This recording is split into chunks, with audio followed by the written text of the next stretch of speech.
Barbershop conversation, guys. Feel free to hit the subscribe button. Um, Click the link below. 9 lives, man. We picking up an award in Wheaton, Illinois this weekend. Congratulations. Congratulations to all parties involved. Click the link below and support the project. All right. I hear a lot of people saying they're ducking Devin Haney. Devin Haney's being ducked. Do you call it being ducked or do you call it a business model? Is it a duck? Is Devin Haney the lone example that this has happened to? No, it's not. Boxing has historically done this, and I think fans um, and fighters got to understand this. Either you're gonna stand up and fight, or you're gonna wait to get picked. It's that simple, and um, that's why I will stand by, and I advocated for, and I did my best to provide freedom to the fighters, and I'm gonna call it freedom. um, Devin Haney and Gary Russell. If they could have got that fight off and the fans could have supported that fight, it would have put a crack in the business of boxing. Imagine they would have made $1 million a piece off of that fight. You know, it would have changed the business of boxing. But everybody's waiting on. No matter what we say, Bob Arum is this, Eddie Hearn is that, Al Heyman is this. Fighters are still waiting for them to put up the money. The onus is on us. Absolute power is within us. You get one bag, you got to double it. Turn 7 to a 14, 14 to a whole thing. That's the goal. If I was a fighter and I signed a 10 fight deal, 5 fight deal, whatever the case may be, and I made a handful of millions, along the way, I would have been setting up my exit plan. Along the way, I would have been telling other fighters, "You're a free agent too? Here's what we're gonna do to put the fight on. We're gonna do our own bag." And it may not hit in the beginning. When you first open up the doors of a store, you don't get thousands of people to come in. You trust that your network will build you up and support you over a period of time until you can sustain yourself. And I think that's where fighters are failing. They're still waiting because the networks are giving these promoters the money. How many times have you heard the Zone say, Eddie Hearn say, subscribers at the Zone? That means the Zone is putting up the money. Eddie Bob Arum said in my interview, we can't afford to put that fight on free TV. You know what that means? He don't want to pay for it. The network only has allotted a certain amount of money. Why has Al Heyman put who was free fights on pay-per-view? The Charlos, Javante Tank Davis, Andy Ruiz, because the networks ain't paying the money. And I think if fighters would become true LLCs and true promotion companies instead of shell companies, I think that would be the solution. And if you're going to sit on your hands and wait to be picked, then that's the truth. And that's ultimately what happened. It's not a promotional company thing. It's how bad do you want it? And you guys say, why Gary Russell ain't fighting? That's the business of boxing. You say why Devin Haney ain't fighting? They're not ducking him. The other fighters are protected by the business of boxing. The elite, skillful fighters are not protected by the business of boxing. And you guys didn't see how they treated Deontay Wilder. They tried to step over Deontay Wilder. They did their best. I'm telling y'all, the reason why Fred is so casual and so calm and has no fear. I've never done an anxious video a day in my life. I've never begged for an interview a day. I've pursued interviews. I've never begged for an interview. I've never buckled to no man on this platform. You know why? because I'm my own man. I created my own way. I'm not waiting for a man in my life that's parallel to Eddie Hearn, Bob Arum, Al Heyman to pick me, to say, "Hey, you're fighting on this day, you're getting the check." No matter how great people perceive Al Heyman to be, he's still getting the money from another source and handing it to you. So that means he's not as independent as people say.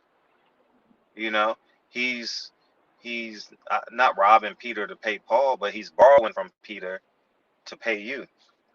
And when you gonna start paying yourself?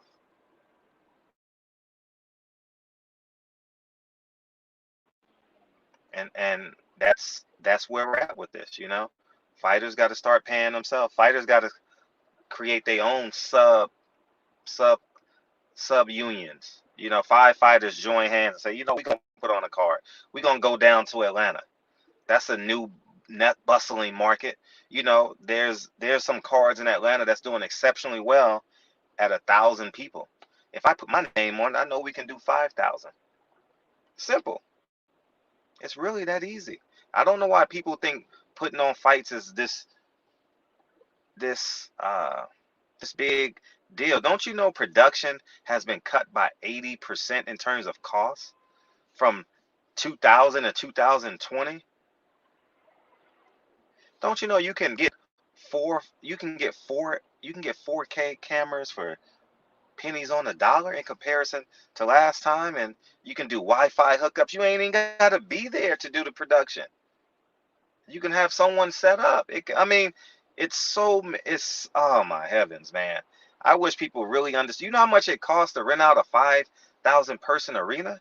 A handful of thousands. Yeah, you got to get the ring constructed. You got to pay for the paramedics, and you got to pay for the commission, and you got to, if you want to get the fight sanctioned by a belt, you got to do all that stuff.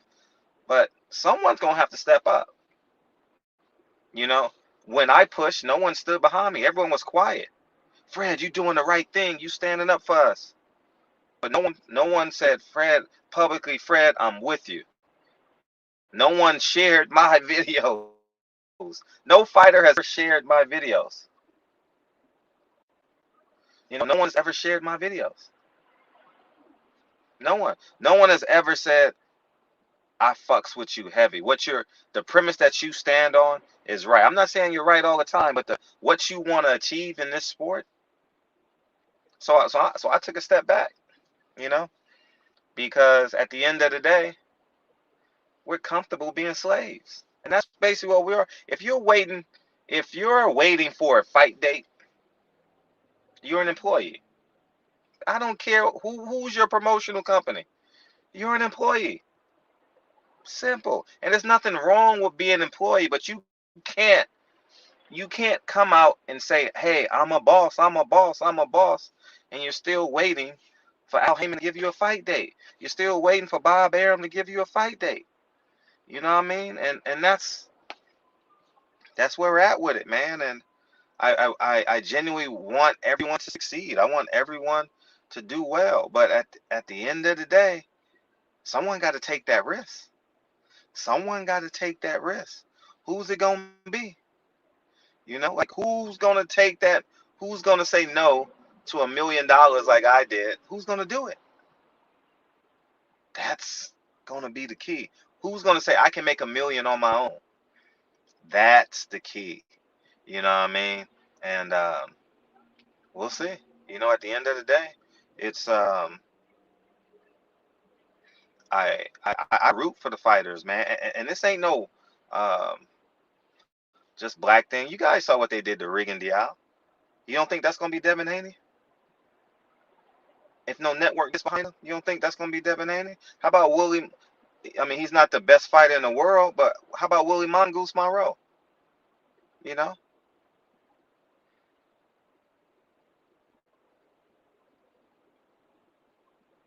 you either got to sell 1 million like Floyd for them to accept you, or you got to do it on your own.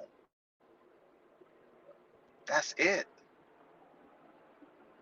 Fighters are comparing their salaries to one another.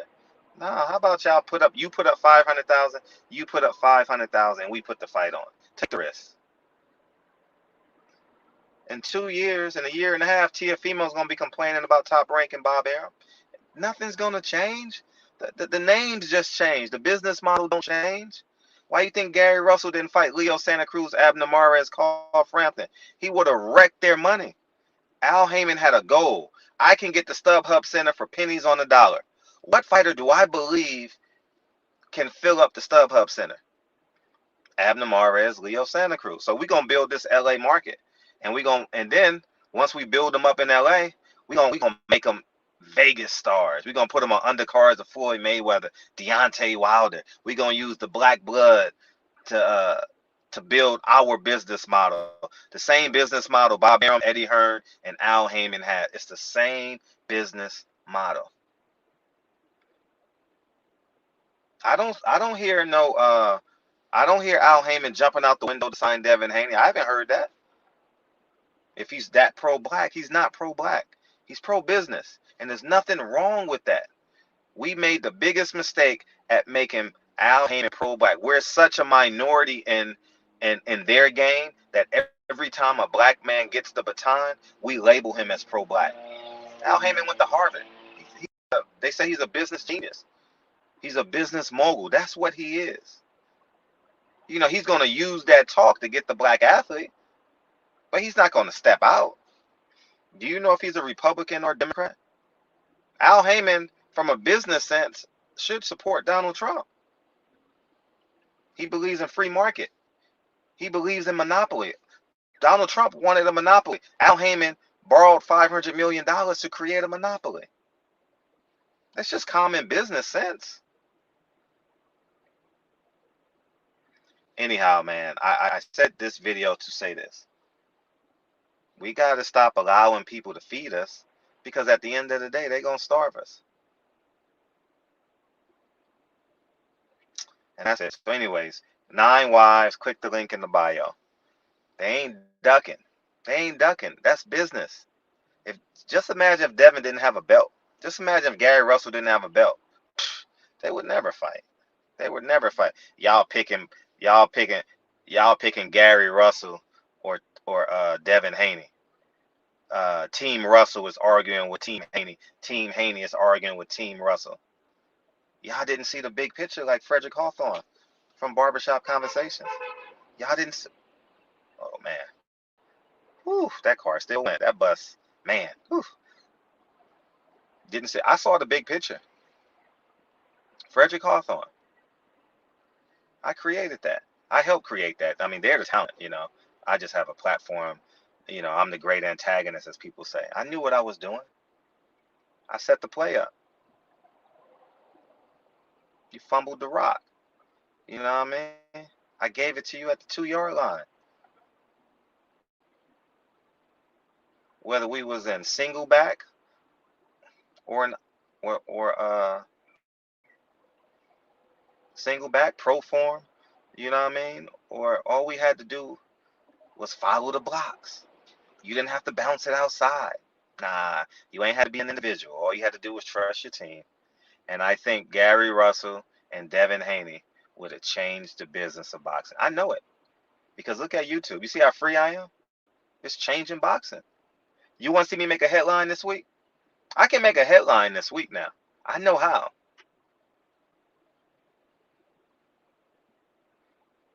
I'm going to show y'all something. Anyways, man, Barbershop Conversations. I'm going to start another fire. I'm not going to tell y'all when. I'm going to start another fire through boxing, and I'm going to show y'all how genius I am. Y'all going to see how many times I do it during quarantine? 10 times? I knew what I was doing. Terrence Crawford thought I hated him. I was helping Terrence Crawford. I played a heel intentionally with Gary Russell and Terrence Crawford. I was raising his value. I don't hate Terrence Crawford. I'm a genius. Tony Harrison, Jamel Charlo. When I brought Tony Harrison to the shop, I knew what I was doing. People thought I hated Jamel Charlo. I played the heel intentionally. Don't hate him. Y'all do. Y'all think I do. And that's fine. Because you know what? You're going to share it to your best friend and say, Fred hates him. He's a hater. He's anti-black. That doesn't bother me. Don't bother me at all. You want me to keep going? David Benavidez. I brought him in the shop.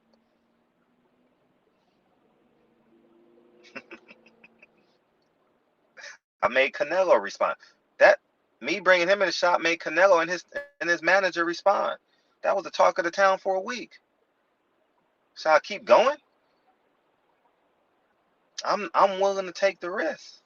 Are y'all willing to take the risk? Are you willing to take the darts? Are you willing to be the dartboard? Are you willing to be nailed to your own cross?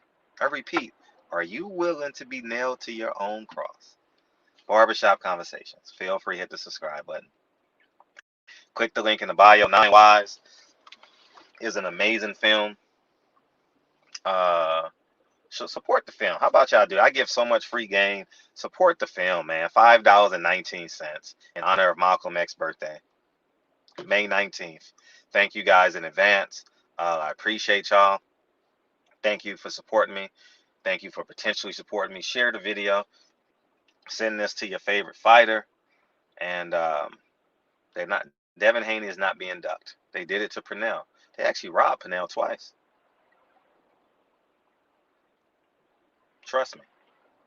In front of the world. They did it to Michael Fox in front of the world. And then they took the belts. And Michael Fox is in bed with Al Heyman doing a promotional company. I mean, doing fights together. And now Michael Fox don't want the fight. You don't think his promoter said, "Nah, we don't want to take that fight again. We're going to give you another fight date." You think that's by accident or coincidence? Y'all think Devin Haney's being ducked? Y'all think the fighters want to duck him? No, JoJo Diaz, we'll get something else for you. No big deal. We're going to keep you moving. You lose again like this, it'll prove you're not an elite fighter.